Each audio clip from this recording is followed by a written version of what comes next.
Stage پر بیٹھے جلوہ افروز حضرت حافظ و قاری جناب مرتضیٰ صاحب اور جملہ سامعین کرام، السلام علیکم ورحمۃ اللہ وبرکاتہ۔ وعلیکم السلام ورحمۃ اللہ وبرکاتہ۔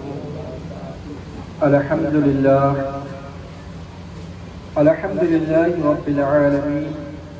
والعاقبۃ للمتقین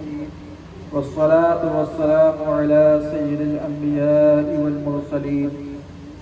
وعلى آلہ وصحابہ اجمعین، اما بعد فقد قال الله تبارك وتعالى في القرآن المجيد والفرقان الحميد، فأعوذ بالله من الشيطان الرجيم، بسم الله الرحمن الرحيم، ربي هب لي من الصالحين فبشرناه بغلام حليم۔ آمنت بالله صدق الله المولانا العظيم، وصدق رسوله النبي الأمين المتين المجيد الكريم، ونحن على ذلك لمن الشاهدين والشاكرين، والحمد لله رب العالمين۔ آئیے حضرات، اس سے پہلے کہ کچھ عرض و معروض کا سلسلہ آگے بڑھے، ہم اور آپ مل کر انتہائی ادب اور احترام کے ساتھ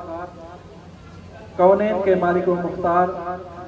ہم غریبوں کے غمگسار، نائب پروردگار، سید ابرار و اخیار، جناب احمد مجتبیٰ محمد مصطفیٰ صلی اللہ تعالی علیہ وسلم کی بارگاہ بے کس پناہ میں درود پاک کا ہدیہ نچھاور کریں، پڑھیں اللہم صلی علی سیدنا شفیعنا حبیبنا مولانا محمد بارک وسلم، صلاۃ و سلام علیک یا رسول اللہ صلی اللہ تعالی علیہ وسلم۔ حضرات، اس سے پہلے کہ کچھ عرض و معروض کا سلسلہ آگے بڑھے، آئیے عادت کے مطابق نعت پاک کے چند اشعار آپ کی خدمت میں پیش کر رہا ہوں، سماعت فرمائیں۔ اے ختم رسل، اے ختم رسل مکی مدنی، اے ختم رسل، اے ختم رسل مکی مدنی، کونین میں تم سا کوئی نہیں، کونین میں تم سا کوئی نہیں، کونین میں تم سا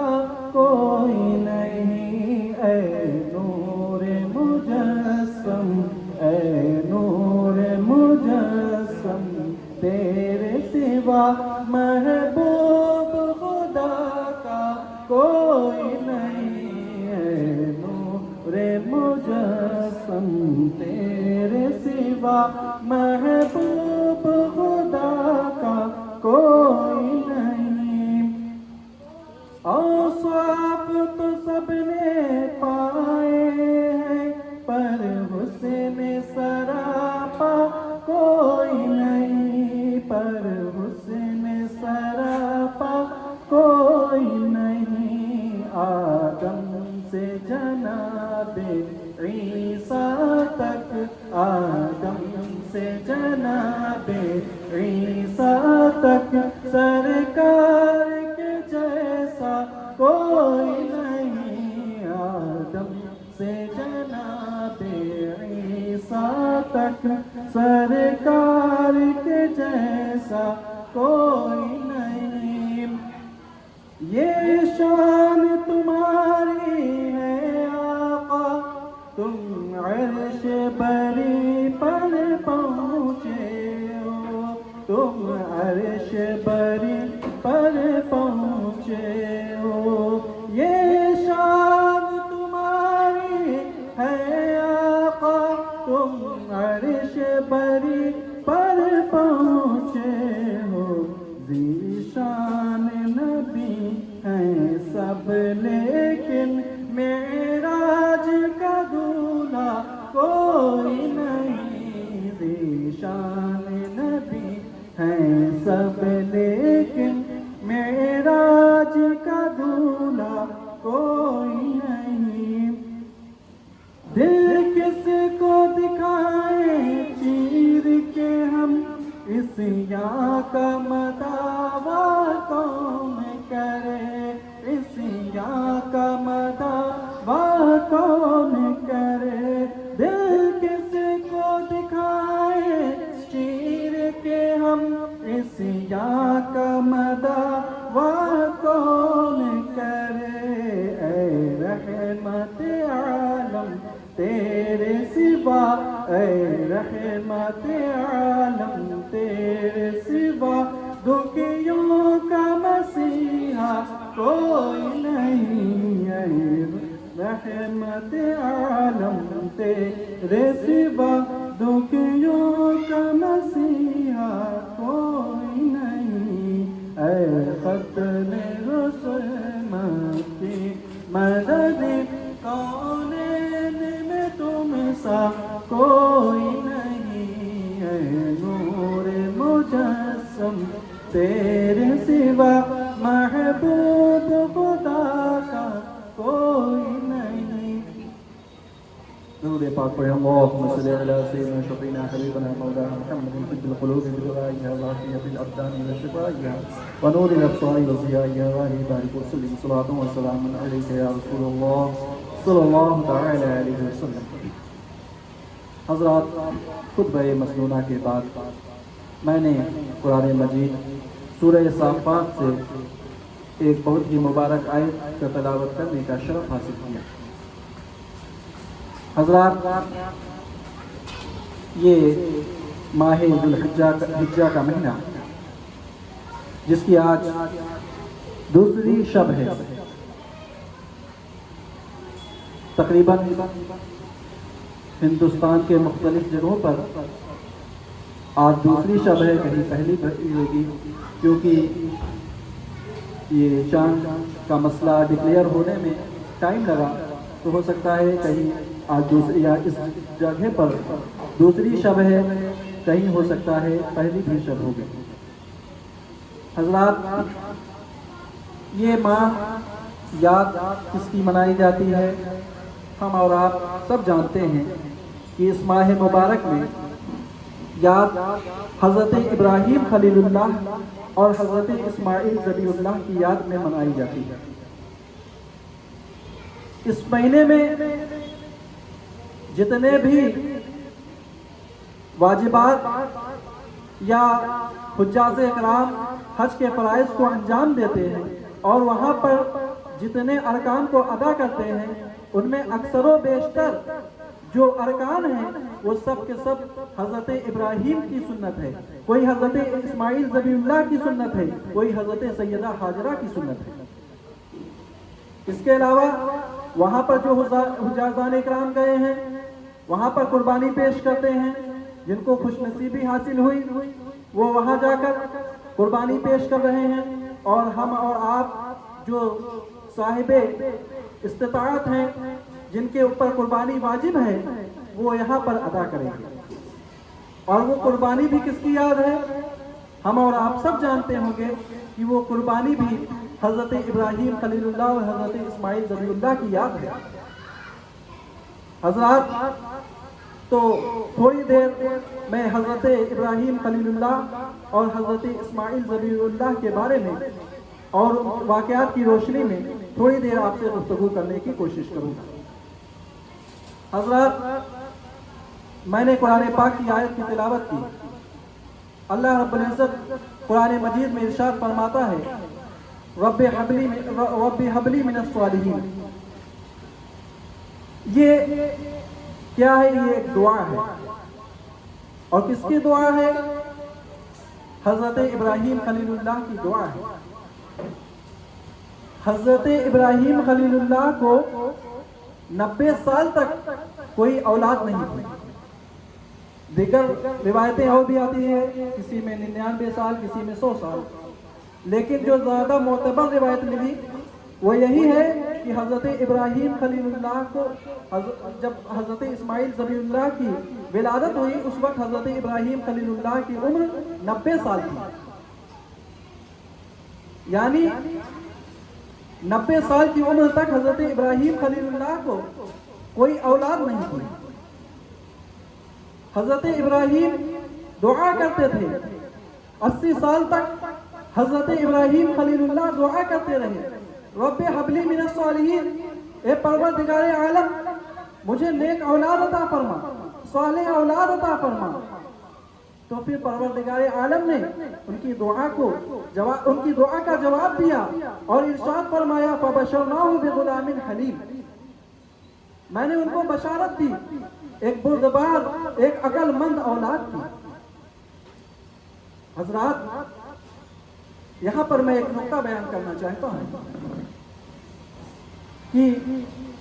ہمارے اور آپ کے معاشرے میں یہ دیکھا جاتا ہے کہ جب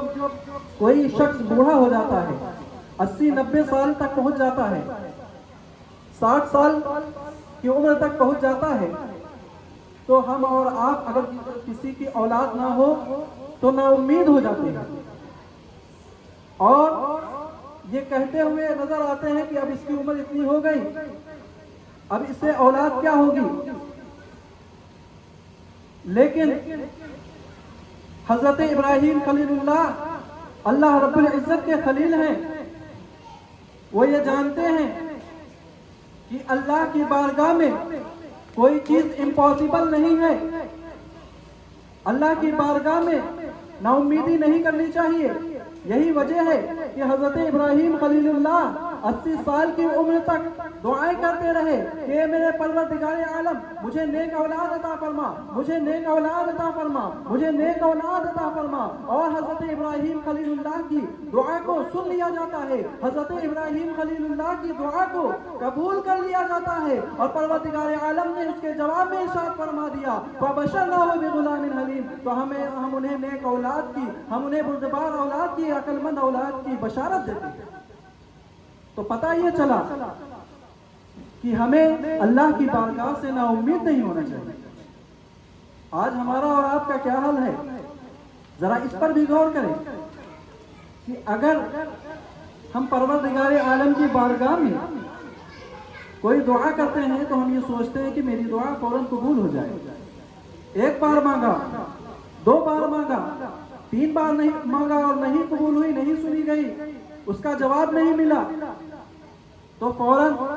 ہمارے زبان پر شکوہ آ جاتا ہے اور ہم یہ کہتے ہوئے نظر آتے ہیں کہ میں اتنی دعائیں مانگ رہا ہوں، کب سے مانگ رہا ہوں، لیکن میری دعائیں ہی قبول نہیں ہو رہی۔